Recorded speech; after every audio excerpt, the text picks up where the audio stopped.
Teachers workshop. नमस्कार. राज्यस्तरीय idol teachers या कार्यशाळेला उपस्थित शिक्षण विभागाचे सन्माननीय आयुक्त महोदय,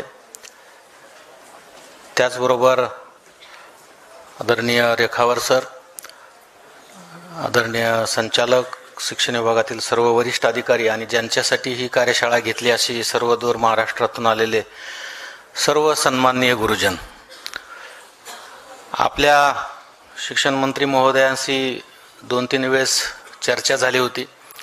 एक वेळेस मंत्री महोदय स्वतः या ठिकाणी येऊन या जिल्ह्यामध्ये जे शिक्षण विभागामध्ये काम चाललेलं आहे त्याचा आढावा त्याने घेतला होता, प्रेझेंटेशन पाहिलं होतं.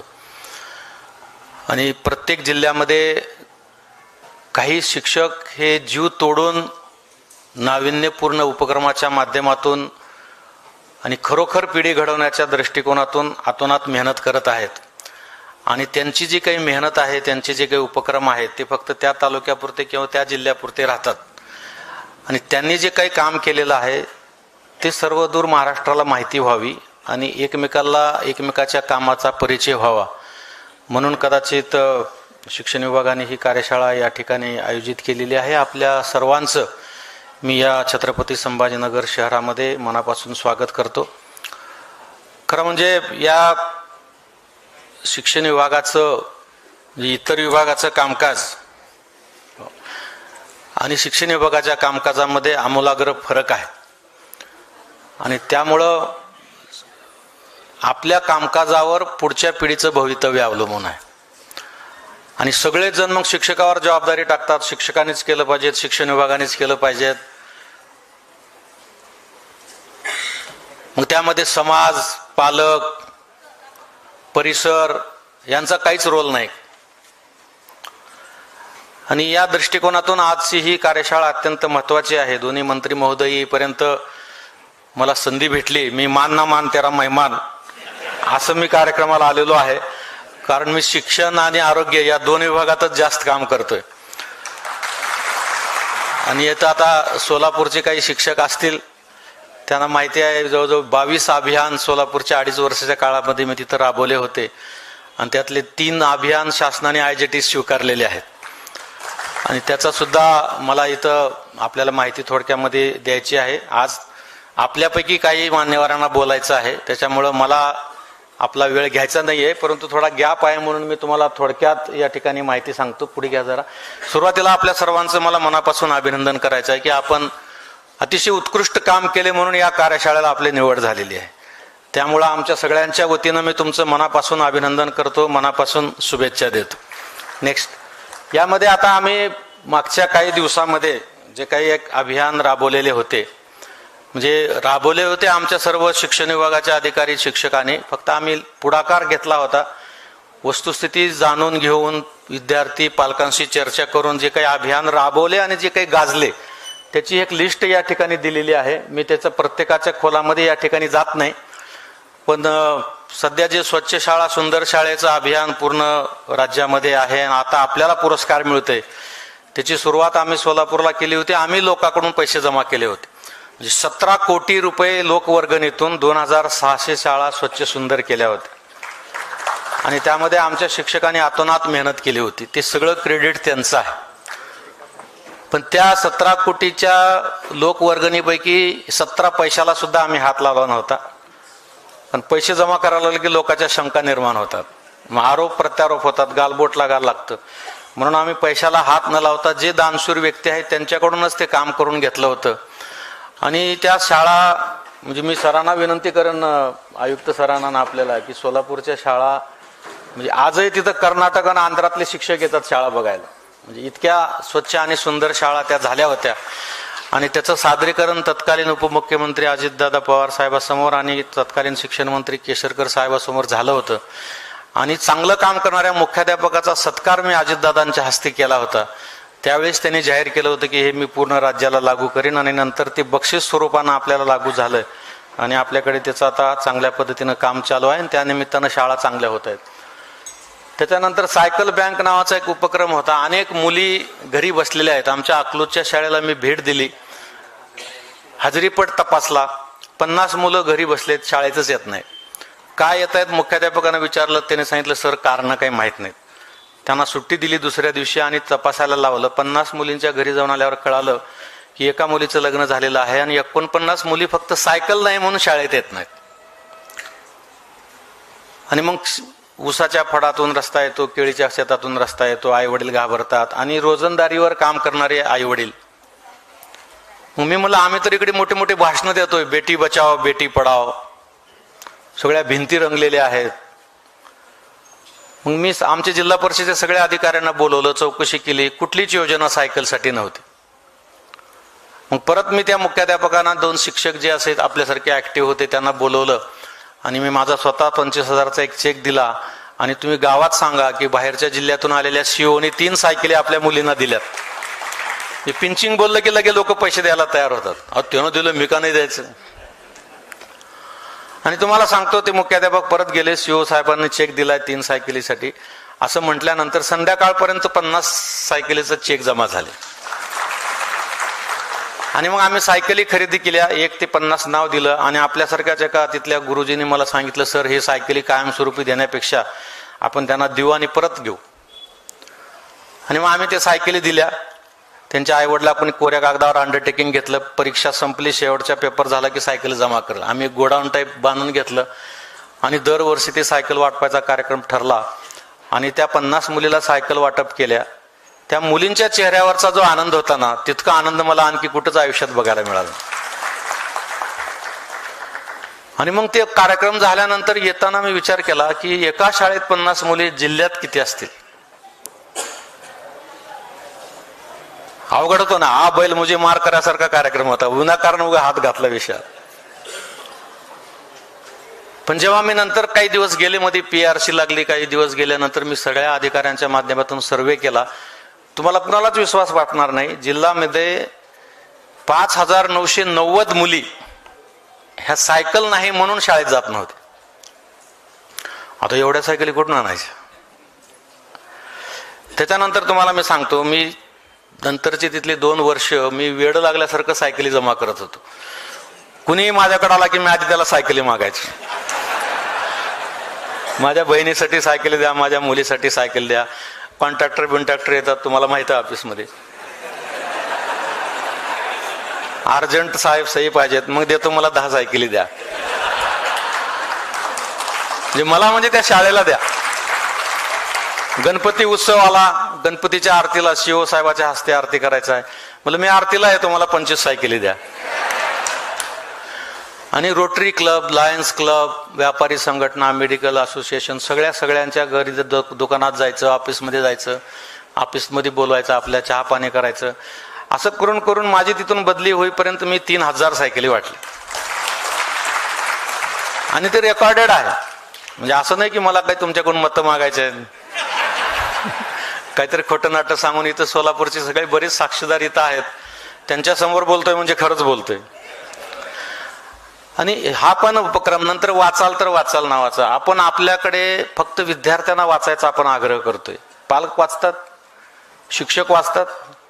जिल्हा परिषदेच्या शाळेमध्ये आजही बालभारतीने किंवा NCERTने किंवा जे पुस्तकं आपण वापरतो त्याच्यामध्ये लिहिलेलंच आपण शिकवतो. कॉन्व्हेंट स्कूलमध्ये आणि अत्याधुनिक जे मॉडर्न स्कूल झाले त्याच्यामध्ये काल काय संशोधन झाले ते शिकवलं जातं.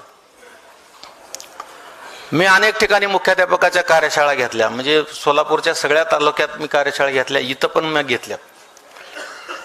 आणि एका कार्यशाळेमध्ये मी किमान 3 ते 3.5 तास बोलतो. पण 3.5 तासात एक शिक्षक उठत नाही, एक मुख्याध्यापक उठत नाही, एकाचं मोबाईलची रिंग वाजत. त्यांना विचारलं मी, हिसाब नीतीच्या गोष्टी किती जण वाचतात? 1 किंवा 2 हात वर येतात. हिसाब नीतीच्या गोष्टी ज्या तुम्हाला आम्हाला लहानपणी शिकवल्या, कोल्हा, मांजर, उंट, हे त्या गोष्टी ह्या अतिशय मोठं ज्ञान देणाऱ्या गोष्टी होत्या. त्या काही टाइमपास नव्हत्या. कावळ्याच्या तोंडात मासाचा तुकडा होता, खाली कोल्हा आला, कावळ्याची खोटी तारीफ केली, काय सुंदर गाणं म्हणतो. कावळ्याला माहित असतं तर त्याला गाणं म्हणता येत नाही, तरी सुद्धा कोल्ह्याच्या तारीफीला तो भुरळ पडतो आणि तो चोंच उघडतो गाणं म्हणायला, तो मासाचा तुकडा खाली पडतो आणि कोल्हा खाऊन निघून जातो. खोट्या तारीफीला कधी बळी पडायचं नाही. ह्याच्यावर 1 घंटा तुम्ही लेक्चर देण्यापेक्षा ही गोष्ट सांगितलं लक्षात येत. पण दुर्दैवानं आज हिसाब नीतीच्या गोष्टी कोणी वाचत नाहीत आणि मुलांना सांगण्याचं तर दूरच गोष्ट. जे काही रिसर्च होते, जे काही संशोधन होते, आपण आता नागरिकशास्त्र शिकवतो, 75 घटना दुरुस्त झाल्यात. नागरिकशास्त्रामध्ये आपण जेव्हा पुस्तक तयार झालं तेच आपण शिकवतो. विज्ञानामध्ये कितीतरी शोध लागलेत. आज मंगळावर, चंद्रावर लोक जाऊन काय काय करतायत. आपण आणखी मंगळावर जाण्याचा प्रयत्न करण्याचाच धडे आपण शिकवतोय. आणि त्यामुळे मग स्पर्धेच्या युगामध्ये जेव्हा हे मुलं बाहेर पडतात तेव्हा मग त्यांना कठीण जातं, मग ते आपले मुलं मागे पडतात. आणि त्यामुळं वाचाल तर वाचाल मध्ये आम्ही विद्यार्थ्यांना वाचणं तर कंपल्सरीच आहे, पण आम्ही शिक्षकांनाही वाचन बंधनकारक केलं आणि पालकांनाही वाचनाचं बंधनकारक केलं.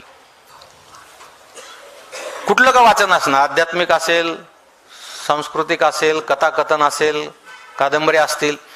कारण आई वडील वाचायला लागले की मुलं वाचायला लागतात. आज 80% घरामध्ये आई वडील टीव्ही लावून बसतात मोठा आवाज करून आणि मुलींना सांगतात तुम्ही अभ्यास करा. कोण मुलं अभ्यास करून, आई वडील जर वाचायला बसले तर मुलाची हिंमत होत नाही टीव्ही लावून बसायची. आणि ज्ञान आपल्याला फक्त काय मुलांना गुरुजींनीच द्यावं असं काय आहे का, आई वडिलांनी देऊ नये. आता एकत्रित कुटुंब पद्धती सगळ्या राज झाल्या, आजी आजोबा आता गोष्टी सांगायला घरात नाहीयेत, कोण मुलांना सांगणार. आध्यात्मिक ज्ञान कुठलाही धर्म असो, आपण सर्व समधर्म मानतो, सर्व धर्मामध्ये चांगल्याच गोष्टी दिल्यात, पण आज मुलांमध्ये आध्यात्मिक नॉलेज झिरो झालेलं आहे. ज्यांच्या घरी फार रट्ट्या देऊन दामदट्टू करून काहीतरी होतं तिथं फक्त आध्यात्मिक नॉलेज वाटप होतं. मी एका शाळेमध्ये गेलो होतो, शाळेच्या भिंतीवर लिहिलं होतं प्रयत्ने वाळूचे कन रगडीता तेलही गळे. तुकाराम महाराजांच्या अभंगाच्या अनेक ओवी आपण शाळेत लिहिलेल्या आहेत. मध्यंतर झाला होता, मी जात असताना तिथं काही मुलांचा टोळका बसला होता, तेच चर्चा करत होते, अरे आपल्या गुरुजीला काही कळत नाही. तर दुसरा म्हणलं काय झालं, ते प्रयत्ने वाळूचे तेल रगडतात तेलही गळलेले म्हणे. वाळूतून कुठं तेल गळतंय का. ही मुलांची भाषा आहे. आपण दोष मुलांना देऊन चालणार नाही, दोष आपल्यावर घ्यावा लागणार आहे. कारण आपण आई वडील म्हणून म्हणा, पालक म्हणून म्हणा, शिक्षक म्हणून म्हणा, अधिकारी म्हणून म्हणा, किंवा समाजातले काही एक जबाबदार घटक म्हणून आपण कुठंतरी कमी पडतोय, म्हणून मुलं अशा पद्धतीने बोलायला लागले. नाही निर्मळ जीवन काय करील साबण, अति तेथे माती. ह्या सगळ्या अशा ज्या काही ओव्या पंक्ती आपण लिहितो त्याचा अर्थच मुलांना कधी कोणी सांगत नाही. त्याच्यामुळं वाचाल तर वाचाल या कार्यक्रमातून पण खूप मोठी जनजागृती आम्ही केली. झाडाखालची शाळा पारावरची शाळा नावाची आम्ही कोरोनाच्या काळामध्ये केली होती. अनेक कारणाने अनेक वेळा शाळा बंद असतात, मग मुलाचं शिक्षण बंद करायचं का. त्या कोरोनाच्या तिसऱ्या लाटेमध्ये संपूर्ण राज्य शाळा बंद असताना सोलापूरच्या शाळा आम्ही चालू ठेवल्या होत्या. त्या आम्ही वडाच्या झाडाखाली, पारावर, मस्जिदमध्ये, समाज मंदिरामध्ये शिक्षक संघटनेला विश्वासात घेतलं, शिक्षकांना विश्वासात घेतलं आणि कंटिन्यू शाळा चालू ठेवल्या. त्याचा पण खूप तत्कालीन मुख्यमंत्री महोदयांनी याची खूप दखल घेतली होती आणि प्रत्येक भाषणात त्याचा उल्लेख करायचे. आता शिक्षक पर्यवेक्षकाची एक निबंध स्पर्धा आम्ही घेतली होती. आता शिक्षकांना किंवा कुणाला जर म्हणलं तुमचं ज्ञान कमी आहे तर कुणालाही राग येऊ शकतो. आता बऱ्याच शाळेमध्ये बऱ्याच ठिकाणी शिकवताना काय अनुभव आले, मग आता काही म्हणलं तर शिक्षक संघटना लगेच. मग आता मला शिक्षकांचं नॉलेज पण तपासायचं होतं आणि नाविन्यपूर्ण काय करता येतंय चांगल्या शिक्षकाकडून हे पण मला काढून घ्यायचं होतं. म्हणून जिल्ह्यातल्या सर्व शिक्षक आणि पर्यवेक्षक अधिकाऱ्यांची निबंध स्पर्धा घेतली आणि त्या निबंध स्पर्धेतून 100 चांगले निबंध निवडले आणि त्याच्यातून काही मग प्रयोग सुरू केले. आता ते निबंध वाचल्यानंतर त्या निबंधातल्या जर गमती जमती मी तुम्हाला सांगायला लागलो तर संध्याकाळ होईल. शिक्षकाने लिहिलेल्या निबंधात, परंतु कुणाच्याही भावनेला ठेस न पोहोचू देता किंवा कुणालाही राग येऊ न देता त्यांच्या ज्या काही चुका आहेत जे शिक्षक म्हणून त्या होणे आवश्यक नव्हत्या किंवा व्हायला नाही पाहिजे होत्या, अशा अनेक चुका, मग मराठीचं ज्ञान असेल, मराठीचं निबंध आपलं व्याकरण असेल, वाक्यरचना असेल, अनेक शाळेमध्ये वर्गात शिकवत असताना शिक्षक चुकीचं शिकवत आहेत हे दिसल्यानंतर त्यांना विद्यार्थ्यासमोर जर चुकीचं शिकवतोय म्हणलं तर विद्यार्थ्याचंही खच्चीकरण झालं असतं. म्हणून अशा शिक्षकांची वेगळी नंतर कार्यशाळा घेऊन आपण काय चुकतोय, काय बरोबर करायला पाहिजेत हे त्यांना आपण सांगितलं. आणि हे सांगत असताना आम्ही दोन्ही जिल्ह्यामध्ये आम्ही गुरुंना जे गुरुचं स्थान आहे याची जाणीव करून दिली. म्हणजे मी अधिकारी आहे आणि तुम्हाला हे करायला पाहिजे, तुमच्यावर कारवाई करू, यूं करू, त्यों करू, नथिंग. कारण शिक्षकामध्ये एक प्रकारचा न्यूगंड असा निर्माण झालेला आहे बऱ्याच ठिकाणी की काय राहिले आता. बरेच शिक्षक बोलतात आता काय राहिले गुरुजीमध्ये, किती कामाला लावता तुम्हीच, तर कामाला लावता आम्हाला, जिल्हा परिषद वेगळं काम लावते, हा शिवसाहेब कलेक्टर वेगळे काम लावतात, पण आता कोण आम्हाला विचारतंय. आणि म्हणून वेद काळापासून, प्राचीन काळापासून गुरुचं जे महत्व आहे ते तेव्हा होतं तेवढंच महत्व आहे, किंबहुना आता त्याच्यापेक्षा जास्त महत्व वाढलेलं आहे. पण आपण आपल्या पदाचा अशा पद्धतीनं जे उपहास करतात, आपल्याच पदाला नावं ठेवतात. अडचणी त्रास कुठं नाही येत, कुठल्या पदावर अडचणी नाहीत सांगा ना, कुठल्या पदाला त्रास नाहीये, फक्त दुरून डोंगर साजरं दिसते. आपल्यालाही घरी अडचणी आहेत, जायला यायला नाही, एकत्र कुटुंब पद्धतीमध्ये नवरा बायको दोघंही सर्व्हिसला आहेत, गावापासून दूर शाळा आहे, गावातल्या काही भानगडी आहेत, गावात काय राजकारण आहे, सगळे विषय आहेत. मला जर तुम्ही बोलायला वेळ दिली आयोजकाने, तर मी तुम्हाला तुमच्या शाळेमध्ये काय प्रॉब्लेम आहेत ते तुमच्यापेक्षा जास्त मी सांगू शकतो. इतक्या शाळा मी भेटी दिल्या. आणि शिक्षक सुद्धा काय काय करतात हे तुमच्यापेक्षा जास्त मी सांगतो. कारण मी 80% वेळ शिक्षण विभागात घातलेला आहे. कारण मुलांची पिढी, आमचं लहानपणचं आयुष्य आठवल्यावर आठवते की मला माझे मामा शिक्षक होते, त्यामुळे मी बराच वेळ त्यांच्या शाळेत जाऊन बसायचो. त्यावेळेची शिक्षण पद्धतीने आताच्या शिक्षण पद्धतीमध्ये फार फरक पडला. आता आनंददायी शिक्षण असे आपले भारी भारी संकल्पना शब्द आपण वापरतो, पण त्याचा कितपत वापर होतो हे आता आपल्याला परत एकदा नव्यानं विचार करावा लागणार आहे. म्हणून या निबंध स्पर्धेतून आपण ती माहिती काढली. गीतमंच तयार केला आम्ही, शाळेमध्ये परत गाणे सुरू केले. आपल्या लहानपणी जे शाळेमध्ये भावगीतं, बडबड गीतं, भक्तिगीतं चालू राहायचे ते मध्यंतरी बंद झाले. खरा तो एकची धर्म जगाला प्रेम अर्पावे यासारखे गाणे बंद झाले. आणि आती क्या खंडाळा चोली क्या पीछे क्या है असले गाणे सुरू झाले. काय होणार आहे पिढीचं. मी आज, माझा विषय नव्हता, मला बोलायचं का नाही माहित नव्हतं, म्हणून मी काही हे केलं नाही. मी पेपरचे कटिंग माझ्याकडे आहेत, मी सगळ्या मुख्याध्यापकाच्या कार्यशाळेमध्ये दाखवत असतो. 100 कटिंग माझ्याकडे आहेत, ज्याच्यामध्ये मुलांनी वडिलाची हत्या केली, मुलींनी आईची हत्या केली. मागच्या 1 वर्षामध्ये संभाजीनगर जिल्ह्यातून, म्हणजे शहरातून 90 मुलं मुली घरून पळून गेलेत. काय तर अतिशय छोटं कारण. मागच्या वर्षभरातल्या 12 वर्तमानपत्राच्या कटिंग माझ्याकडे आहेत, ज्याच्या मुलांनी आईवडिलांना घराच्या बाहेर झोपवलंय थंडीच्या काळामध्ये उपाशी तापाशी. परवाची घटना आहे, मुलीनं आईचा खून केला कशासाठी, तर वायफाय दिला नाही म्हणून. हे सगळे कटिंग आहेत. मी जर ह्या बातम्या सांगायला लागलो तुम्हाला, तर तुम्हाला कोणालाच खरं वाटणार नाही. म्हणून कार्यशाळेमध्ये कुणाला खरं वाटणार नाही म्हणून मी ते पेपर घेऊन जाऊन दाखवत असतो. आणि मी दररोज पेपर वाचताना अशा ज्या बातम्या येतात ते मी पेपर बाजूला काढून ठेवतो. कारण वस्तुस्थितीचा आरसा जोपर्यंत आपल्या समोर येणार नाही तोपर्यंत आपल्यालाही त्याचं गांभीर्य होणार नाही. बऱ्याच ठिकाणी मुलं मुली ते रील करायला जातात. आता ते स्टेटसला आणि डीपीला फोटो ठेवल्यानं काय होतंय मला आणखी कळालं नाही, मी संशोधन करतोय. परंतु ते करण्यासाठी दरवर्षी 15-20 मुला मुलींचे प्राण चाललेत. 10वी-12वीचा निकाल लागला की 8-10 दिवस मुला मुलींच्या आत्महत्याच्या बातम्या येतात. मागच्या वर्षी आमच्या या शहरामध्ये कंटिन्यू 4 दिवस बातम्या होत्या आत्महत्याच्या. आमचे डीसीपी होते, त्या डीसीपीच्या मुलाने आत्महत्या केली. मग आपण काय शिकवतोय. अपयश आले की आत्महत्या करायचं, कमी मार्क पडले की आत्महत्या करायचं, आई वडिलांना घराच्या बाहेर घालायचं. वृद्धाश्रमाची संख्या, तुम्ही कुठल्या तर वृद्धाश्रमाचा अभ्यास करा, दिन दुगणी रात चौगुणी आपण आशीर्वाद देतो, त्या पद्धतीने वृद्धाश्रमातली संख्या वाढते. आणि मग ह्या सर्व पार्श्वभूमीवर आपल्याला शिक्षण विभागाच्या माध्यमातून काय करता येईल म्हणून ते गीतमंचच्या माध्यमातून आम्ही परत ते गाणे सुरू केले, ज्याच्यामध्ये संस्कार घडवतात. आम्ही ट्रेनिंग घेतलं बऱ्याच शिक्षक शिक्षिकेचं संगीत साहित्यासोबत, ते पण चांगलं झालं. प्रबोधन शिबिर घेतले, ग्रंथ प्रदर्शनी. आपल्याकडे बऱ्याच शिक्षक शिक्षिकांनी अतिशय चांगले पुस्तकं लिहिलेली आहेत. शाळेत व्हिजिटला गेले की भेट द्यायचे आणि मग गाडीत वाचल्यानंतर अरे इतकं चांगलं लिहिलंय, मग किती पुस्तक किती जणांपर्यंत गेले, फक्त शाळेपुरती पुस्तकं राहिले. मग आम्ही त्याचं प्रदर्शन लावलं, 3 दिवसासाठी लावलं होतं. परत 2 दिवस वाढवावं लागले आणि ज्यांची पुस्तकं होती ते तर संपून गेले, परत रिप्रिंट करावं लागले. इतके चांगले पुस्तक. आता आम्ही या जिल्ह्यामध्ये सीओ साहेब आहेत, अगोदर विकास मीना होते, आम्ही शिक्षकाचं साहित्य संमेलन घेतलं. रेग्युलर साहित्य संमेलनापेक्षा जोरदार संमेलन झालं आमचं.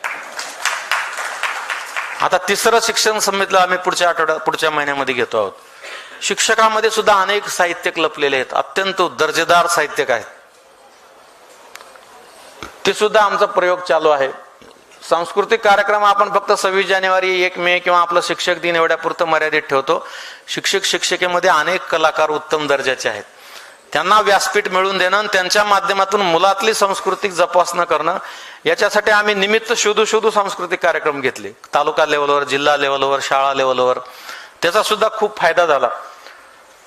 आता सगळ्यात शेवटी मंत्री महोदय येतील म्हणून मी आवर्त घेतोय. दशसूत्रीचा उल्लेख आता आमच्या सरांनी केला.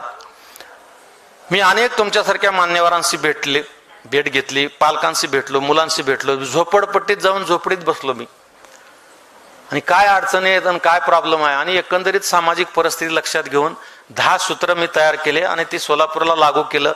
मी तुम्हाला सांगतो, खूप सक्सेस स्टोऱ्या येतात. कदाचित सोलापूरच्या शिक्षकांना सुद्धा माहिती नसतील, इतक्या सक्सेस स्टोऱ्या माझ्यापर्यंत लोकांकडून येतात. अनेक कुटुंब जे विभक्त झाले ते एकत्र आले आणि सक्सेस स्टोरी आलेल्या आहेत. म्हणजे हा कार्यक्रम सुरू झाल्यानंतर करमाळा तालुक्यामध्ये एका शाळेमध्ये एक शिक्षिका वर्गात शिकवत असताना त्या वर्गातले दोन्ही बहीण भाऊ नाराज होऊन यायचे वर्गात. तर आम्ही दंडक घातला होता की घरून निघताना आई वडील आजी आजोबाच्या पाया पडून यायचं. वर्गात आल्यानंतर शिक्षकांच्या पाया पडायचं आणि मग खुर्चीवर बेंचवर बसायचं. ही बहीण भावंड दोघंही नाराज होऊन यायचे. त्या शिक्षिकेने विचारलं काय झालं, म्हणे माझ्या आई वडिलाचं दर्शन घेता येतं पण आजी आजोबाचं घेता येत नाही. शिक्षिकेला वाटलं कदाचित देहांत झाला असेल काय, तर नाही म्हणे आमचे इथंच आहेत पण ते आमच्यासोबत राहत नाहीत म्हणे, शेतात धुऱ्यावर त्यांनी घर केलं वेगळं. मग त्या शिक्षिकेने बिचारीने सांगितलं तो आग्रह कर आणखी काही दिवस. मग दररोज आग्रह करायचा. एका दिवशी त्या आई वडिलांनी यांच्या दोघाच्या कानपडात लगावला 2-2 आणि मग हे रडत निघाले. मग परत आई वडीलच होते, त्यांचं हृदय पिवळे, त्यांनी बोलून घेतले, चल तू रोज आग्रह करायला एकदा तुला घेऊन जातो आजी आजोबाकडे. आणि जवळच धुऱ्यावर झोपडी करून राहत होते तिथं घेऊन गेले. 1 वर्षानंतर आजी आजोबाची आणि नातवांची भेट झाली. दोघंही एकमेकाच्या गळ्यात पडून रडले आणि ते रडलेले शीन बघून ह्या आई वडिलांच्या डोळ्यात पाणी आलं आणि त्या दिवशी ते आजी आजोबांना घरी घेऊन आले. आणि मग त्या दिवशी त्या शिक्षिकेने न विचारता त्यांच्या चेहऱ्यावरचा आनंद बघून त्या शिक्षिकेने ओळखले की आज ह्यांची आजी आजोबाची भेट झाली. आणि मग त्यांनी काहीच विचारलं नाही, त्यांनी फक्त विचारलं कसं वाटलं आजी आजोबांना भेटून. शिक्षक शिक्षिका एवढं एकरूप झालेले असतात मुलांच्या चेहऱ्यावरच्या हावभावाच. आणि मग ही सक्सेस स्टोरी अर्ध पान भरून सकाळ पेपरला आले होते, त्याच्यानंतर मला ते समजलं. आणि अशा अनेक सक्सेस स्टोरी. ह्या दशसूत्रीमध्ये आम्ही काय केलंय, 10 सूत्र दिलेत. संस्कारक्षम विद्यार्थी घडवणे, जे की आता संस्कार संस्कृतीपासून आपल्या घरचा आपण विचार करू. आधी जाऊ द्या शाळेत, आपल्या घरच्या मुला मुलींचा आपण विचार करू. किती संस्कार आणि किती संस्कृती शब्द राहिलेत आणि आपण किती संस्कार आणि संस्कृती त्यांच्यामध्ये रुजवलंय. मग सगळ्याच गोष्टी संसार सांगत नाही, पण ते हा एक मुद्दा त्याच्यामध्ये घेतलाय. दुसरा मुद्दा घेतला आम्ही आरोग्यक्षम विद्यार्थी घडवणे. आता बऱ्याच जणांना प्रश्न पडेल की शिक्षकांचं काम थोडंच आहे आरोग्यक्षम घडवणे, आम्ही काय डॉक्टर थोडेच आहेत.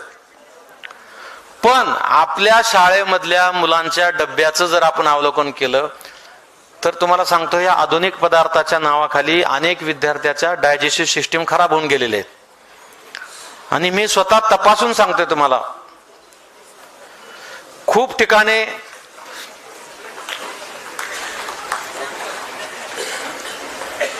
माननीय